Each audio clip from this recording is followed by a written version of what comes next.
I recently discovered a couple patents that Jeep had applied for and recently got approved that are extremely exciting and make me question a lot of what is going on in the back end. There's a lot of options that have returned and some even new options that we haven't seen before. In today's video, we're going to go over all that, so make sure to stay tuned towards the end. Let's jump right into it. In the last couple videos, we went over how options were being removed, how they were being taken away. It seems that most everything is back. So when I say that, the Extreme Recon package has returned for the Rubicon, for the Willys, and for the Willys Sport. So you can now order that. You can get it the exact way you want. However, not on the 392. So if you want the Extreme Recon on there, I'm sorry, you can't get it. They also have returned the dual door group, the hardtop headliner, hinge gate reinforcement. It seems like maybe they were just waiting. I'm not sure if there was a price increase. From what I'm being told, there was a little bit on the paint options on some of the other options. So maybe they were holding off for that and just waiting to see what would happen. Now, the other thing that I wanted to go over was a new option that you can now order. It is a vinyl floor covering option. It was just added to the order banks. And what I'm hoping is this an entire vinyl floor on the inside of the Jeep. Personally, I would have paid for that option rather than having carpet. I don't see the purpose of having carpet in my Wrangler, and these JLs are a little bit trickier to pull all the carpet out because there are a lot of fasteners, a lot of connectors, a lot of things that are under there that don't really look the best when you pull it all out. Plus that plastic shrouds around the side and the door sills. The vinyl flooring for me would be absolutely killer, especially able to just hose it out and drain it. I'd actually have to give a thanks to Bronco because they have that option in there. So Jeep, thanks for taking their lead and doing it for the JL. Also this week, the LA Auto Show has begun, and as of right now, there has been no 20th anniversary 392. Heck, the 392 isn't even there. So to say I'm disappointed is an understatement. I keep holding my eggs in that basket, waiting for it to come out. Maybe Jeep's playing with me. Maybe they're waiting for a redesign in 2024. I don't know what they're doing, but they need to come out with that 20th anniversary because myself, as well as a lot of these viewers on this channel and all over the Jeep world, want to spend money with you. So please, Jeep, release that because everyone does want to get a 20th anniversary. It'll be such a cool model to come out with. So that's what's going on in the order banks. That's what's kind of going on in the back end. If you're still looking to order a Jeep, like always, go to Dan Cummins, go down to Lindsay there. She has been ordering them and they're already coming in. She actually just texted me 2 nights ago that an order from October 25th was just delivered to her dealership.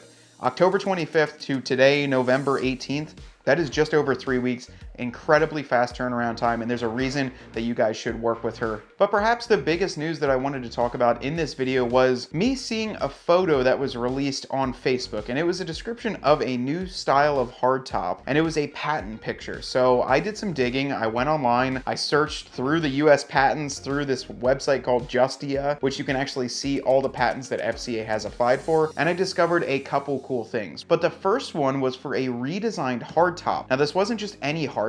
It was a hardtop that has 4 panels that you can remove, 2 over the front seat and 2 over the back seats, obviously on a 4-door. And then the next thing that you could do was actually pull a sunscreen out of the back panel and pull it up through the rest of the vehicle. Now, I thought that was really cool because it incorporates everything all into that one hardtop. I haven't seen this before, and honestly, I'm hoping it is for a redesign or will be shown on the Jeep here soon. Now, what I liked about that is all 4 panels can be removed, much like the Freedom panels in the front, but you could also pull those back 2 out to give your rear seat passengers the same feeling and experience that you're getting also. The second one that I found, this is something that I've always thought of and I thought was extremely interesting, was the ability for a water fording sensor to be installed on a Jeep vehicle. Now, it didn't say if it was a Wrangler, it didn't give us what vehicle, but let's be honest, not too many of the other Jeep branded vehicles are water fording. It was basically an open and close valve on the air intake and then a built-in compressor that would push air up into the intake box if that water fording sensor detected water coming up into it. Now, what that means to me is that technically, if you're going through a deep river crossing or somewhere where you're very deep,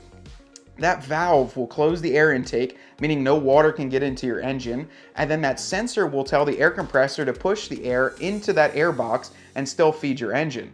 I thought that was absolutely brilliant, and while it won't work forever because your Jeep needs a lot of air to stay running, it'll probably keep you going for 10 to 20 seconds. The next setting that it had built into that patent was talking about almost the 4xe, which has the 2-liter turbo as well as your electric engine that's turning it over, and it said if that water fording sensor notices too much water, it'll activate just your electric engine and kick you out of whatever sort of danger you're in. Now, I think that's a really cool sensor to have, and honestly a really cool feature for a new Jeep Wrangler to possess. But when will that come out? I'm thinking if they're not doing a refresh for 2023, if there's no anniversary package, they're probably going to push that over to the 2024. But it was cool to discover that, and I know that Jeep doesn't waste money filing for a patent, designing all this, and doing all that without it actually coming to a reality. There's a couple on there that have never come to fruition, but for the most part, when they get patented, they're pretty serious. So I love to see that, and I really like to see that innovation. What I want to hear from you guys is, what do you think in the comments? What do you think is coming for the Wrangler, and are you excited for it? Do you think that they're going to have a digital cluster, maybe a redesigned interior? We're halfway through the JL production cycle,